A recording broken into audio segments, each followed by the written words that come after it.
everyone. I would like to discuss with you today the benefits of measuring spoons. So when you come to measuring things, you will need to know that most recipes call for a flattened off full measurement. Now these gadgets are great. They have a tablespoon, a teaspoon, half a teaspoon and a quarter of a teaspoon.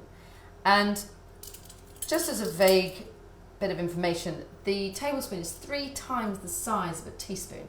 So it is really important that you pay attention to which one is necessary. Most recipes have a tablespoon laid out as TBSP and teaspoon is TSP. Or sometimes in America they do a capital T for tablespoon and a small t for teaspoon. But the fact of the matter is that one is 3 times larger than the other. Tablespoon is really big and teaspoon is smaller. So it is really key. And also a tablespoon is roughly about 15 millilitres and a teaspoon is roughly 5. And when you get into big amounts of kind of doubling up and stuff and you're baking it, the variance that's kind of 0.5 or whatever it is, 0.5% is quite important. But for what we're doing, it's fine. So a lot of you may wonder why you can't use these guys which you have in your drawer at home. And it's because to begin with, you won't understand the differences and you'll have to slightly heap these. So you might heat them too high and you might get, a whole teaspoon too much of a dry ingredient. So, and you certainly won't get enough liquid into that one to represent a tablespoon. So what you need to do is, if you can, just go and buy a set of these and you're learning to cook. It's much easier. Now, as I said before, you want to make sure that you have them as flattened off. So you scoop, I take the whole lid off one of these because I find it easier just to put my kind of spoon in there. And then you see that's all heaped up. I take the back of a knife, or you can use a finger, but just to even it off and scrape what is too much back into the jar. So what you've got now is a really lovely flattened off tablespoon measure of baking powder in this instance, which you can then tip into your cake or whatever it is you're making.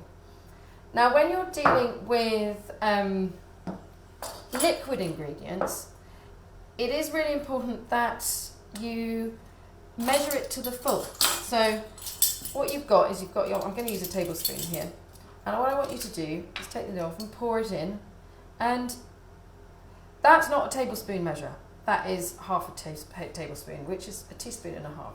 So what you want to make sure is you fill it all the way up to the top, okay? So just go slowly with whatever it is you're doing, and then that is a full tablespoon measure, and you can pour that into whatever it is that you're needing a tablespoon measure for. So those are the 2 important things. You must flatten off dry ingredients or things like mustards and things like that, and you must, with liquid ingredients, fill it all the way to the top. And if you can persuade yourself to invest in a set of measuring spoons, I promise you life will be a lot easier.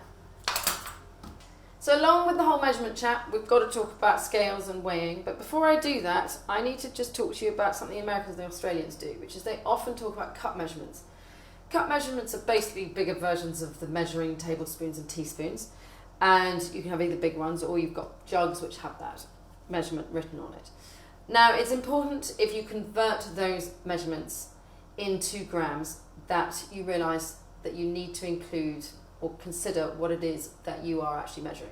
For example, if you're going to tap into the internet, and there are fantastic conversion tools on there, a cup of flour, you need to actually make sure you do say 1 cup of flour into grams, because that is different to a cup of chopped hazelnuts or a cup of grated cheese, for example. So they all weigh different amounts. It's very important if you're going to use those internet conversion charts to make sure you specify the ingredient.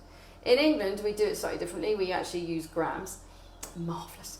And so I've got one of these brilliant electronic scales which you can use to turn on and off, and you can churn it into millilitres and fluid ounces and things like that. So I'm going to demonstrate the weighing scales using some butter and some ingredients you might use for baking a cake. So you've got your weighing scales here, and you turn them on, and they come on to 0. You've got to make sure it's measuring the right kind of measurement. So in this case, I'm on millilitres, but I need to turn it to grams. So we're in grams, and it's at 0. We're going to put the bowl on. You can see it has a weight. So you need to make sure at this point you press the on 0 off button. Sometimes it says tar, T-A-R-E, and look, it's magic, goes to 0. So then what you're going to do is you're going to ensure that it's on a flat surface. It doesn't matter whether it's on your board or on your surface, it doesn't matter, but make sure it's completely flat. If you kind of have it like that, you see it now measures 5 grams, so you won't get a true reading. Just make sure it's flat. So then you're going to cut off your butter, or whatever ingredients it is that you're weighing, and you're going to pop that in there. And then what you're going to do is you're going to press it to 0. And that way you can add some additional ingredients. And you know, when you're baking cake, often it's flour and sugar because you're going to put them together. So then you can weigh in, and you can see this is actually just weighing the sugar. So you can get that exactly correct. And therefore, you've measured out your dry ingredients. Now, if you're going to measure out liquid ingredients, I also use my weighing scales.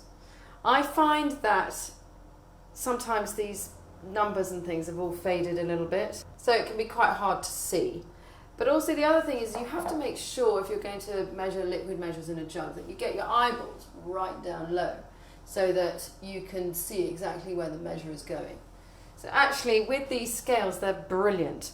You can set them to millilitres and fluid ounces if you're doing liquids. So I'm going to put my jug on here, and again I'm going to press the 0 button to get it to 0. Then I'm going to press the unit button, and I'm going to put it onto millilitres. So now it says millilitres, and what I'm going to do is I've got a jug of water here. And often if I am measuring water for something, I will fill one jug with too much water and then measure the exact quantity into here. Obviously if you're pouring milk, it's easy, it comes straight from the plastic bottle. So then you just pour it in and you get to the quantity you want. I'm going to say 100 millilitres for this one. As you get close to it, go slowly. 100 millilitres, that's pretty good. 101 millilitres, that's no problem. So that is a really accurate way of measuring your liquids. And when you do this, especially when you're baking, you're actually creating this thing called your mise en place. And mise en place is literally translated as everything in its place. And it's when you prep your ingredients and put it into the bowls like this and the jugs like this, so that when you actually come to cooking, you have everything organised and laid out, and your surface is clean and tidy, and you are ready to get on with the cooking, which I hope you feel you now are.